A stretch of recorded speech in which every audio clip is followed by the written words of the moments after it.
Hello everyone, welcome back to Medinare. In this video, let's discuss about syphilis. So syphilis is a chronic systemic disease. It is one of a sexually transmitted disease. So it is most common sexual transmitted disease to be particular because it is like most prevalent nowadays and it is of high occurrence rate in India. So the causative agent for this syphilis is Treponema pallidum. Treponema pallidum is a spirochete. There are many species of Treponema, but Treponema pallidum is the causative agent for syphilis. Now let's look at how all the patient or how all a person can get exposed or get affected by syphilis. So it can be, the most common reason can be sexual contact, that is unprotected sexual practices, and vertical transmission. Vertical transmission means transmission from mother to fetus. That is, the mother can have syphilis, can be infected. That mother can either also be in a latent period or in a active infectious period. So if the mother is not treated properly, that can get transmitted to the fetus in utero. Also, syphilis can get transmitted through blood, needle stick injury, and also the doctors and nurse who are unprotected, which means they don't wear proper gloves or they don't use sterilized instruments. In that cases, they get exposed to syphilis at ease. But transmission via blood are rare nowadays because screening is done and proper measures has been taken or is being taken all these days. So it's not the most common reason, but sexual contact and vertical transmission can be the most common reasons for the transmission of syphilis. Now let's look at the pathogenesis of syphilis. Treponema pallidum enters or invades our skin. The skin, either in its form of intact skin or as an abrated skin. So it doesn't necessarily need a scar or abrasion to enter. It can also enter through intact skin, and once it enters our skin, it enters into the blood or lymphatics, and thereby it causes systemic infection, causing lots of clinical manifestations, which will be discussed now. Classification of syphilis is done based on when the patient gets exposed to the syphilis, to the Treponema pallidum pathogen. If they have syphilis right from the birth, then it is called as congenital, and if they get it after birth, it is called acquired. So acquired syphilis can be classified as early and late. In early, we have primary syphilis, secondary syphilis, and early latent phase. Whereas in late syphilis, we have late latent phase, tertiary syphilis, and quaternary syphilis. In congenital, we have early, late, and residual stigmata. Now let's have a detailed look about primary syphilis. In primary syphilis, the point which is exclusive, the feature which is exclusive to primary syphilis is chancre. Chancre is a painless papule which arises on the site of inoculation of this pathogen.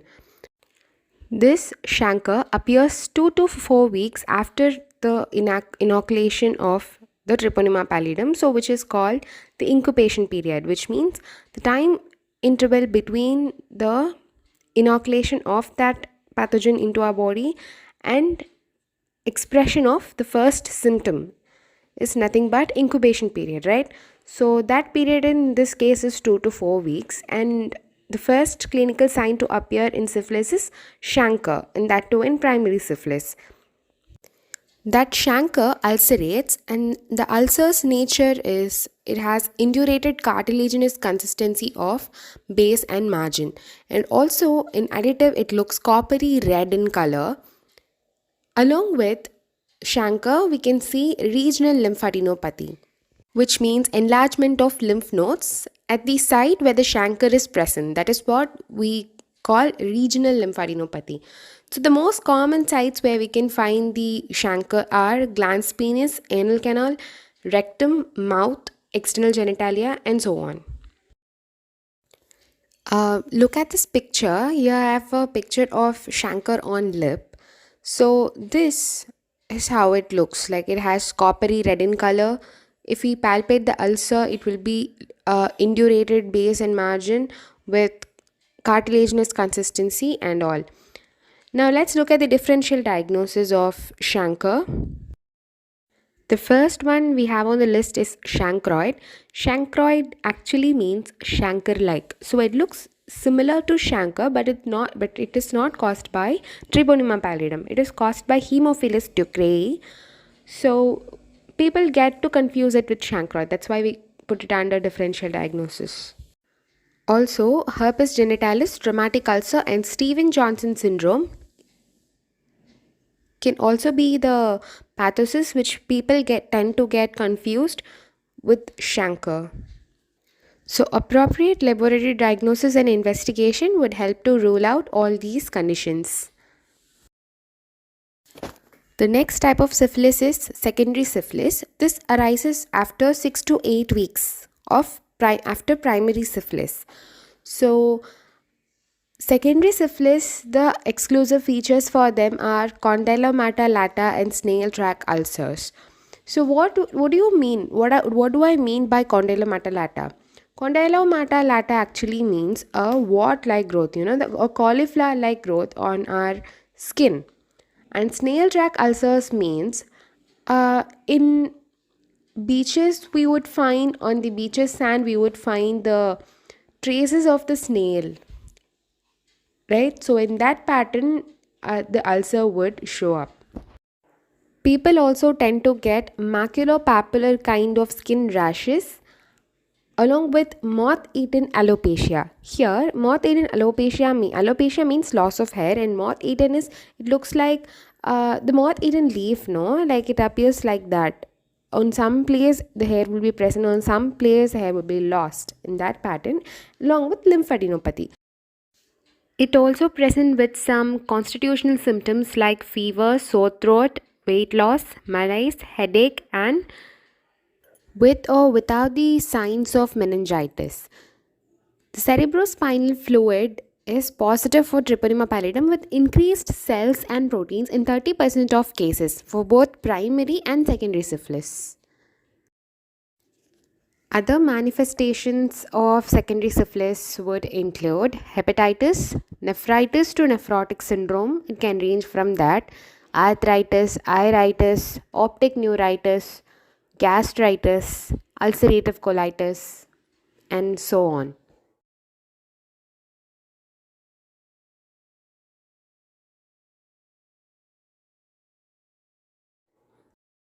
The sites where we can see the characteristic features of secondary syphilis are perianal region, vulva, scrotum, inner thighs, and axilla. So the differential diagnosis for secondary syphilis would be chickenpox, rubella, measles, and aphthous ulcer, because these look like wart-like projections on the skin, which is confused with rubella and chickenpox sometimes. After this phase of syphilis, after the secondary syphilis, the patient would go into a phase of latent syphilis. The latent syphilis actually means the organism here, the Treponema pallidum, goes into latency, which means does not show up any clinical manifestations, clinical signs to the patient, signs and symptoms to the patient, but it is present in the body. So, which can be detected by means of treponemal antibody test, but in CSF we won't find anything. So they are relatively immune for reinfection. The people who are affected, who are in the latent period, are relatively immune for reinfection.